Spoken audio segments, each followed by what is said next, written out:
acid and base chemistry. How to use pKa values to solve problems. We first need some definitions from general chemistry. Bronsted acids are proton donors such as hydrochloric acid, sulfuric acid, hydrobromic acid, nitric acid, and hydroiodic acid. Bronsted bases are able to accept protons, for example sodium hydroxide, sodium carbonate, sodium amide, and methyl lithium. You will have encountered many of the common acids in general chemistry. Notice here that the acidic proton is attached to an element that is more electronegative than hydrogen. This makes the proton-electron poor, which is why it is attracted to an electron-rich base. For bases, one atom has to have a lone pair, which is typically the atom bonded to the metal when a metal is involved. That electron-rich atom is then attracted to the electron-poor proton on the acid. How an acid-base reaction occurs is derived from the rate equation, which shows the process to be bimolecular.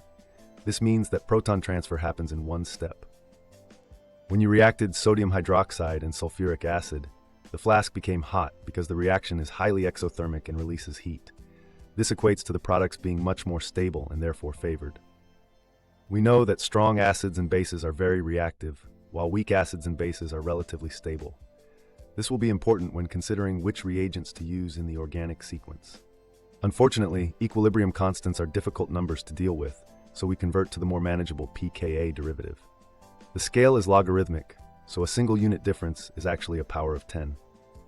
Remember that low or negative pKa values means a strong acid, while a high pKa means a weak acid. Strong acids have weak conjugate bases, and weak acids have strong conjugate bases. The strong acids you encountered in general chemistry have negative pKa values, which means they give up a proton easily, while their conjugate bases are extremely weak. You will be using many of these same acids as reagents in the organic course. An acid with a positive pKa is weaker, with values ranging from around 5 for carboxylic acids to 50 for unactivated alkanes. Acids up to around 40 pKa could be deprotonated in the organic sequence. So what factors contribute to acid strength? One is the strength of the bond that is being broken. In general, bonds get weaker as the size of the atoms involved becomes unbalanced. For example, the H to I bond is easier to break than the H to F bond. On the other side of the equation, the size of the anion contributes to its stability, with larger anions such as bromide and iodide being more favorable. When the acidic proton is on the same atom, for example oxygen in carboxylic acids, phenols, and alcohols, the ability of the system to delocalize a lone pair on oxygen becomes important.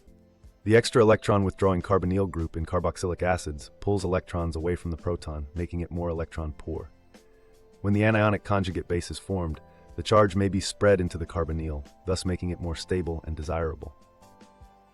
For phenols, the negative charge in the conjugate base can only spread onto less electronegative carbon, while for alcohols, the charge can only be localized on oxygen. Subtle effects such as induction play a role when the same functional group is involved, but local electron withdrawing groups are present.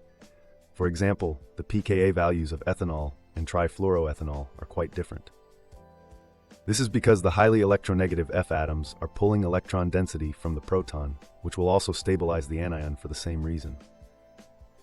When trying to predict the products of an acid-base reaction, we simply transfer the acidic proton to the basic atom.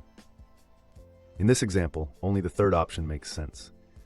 Comparing the pKa values for the carboxylic acid on the left and the alcohol on the right will be heavily favored. Here the amine is a weak acid and the methyl lithium is a strong base.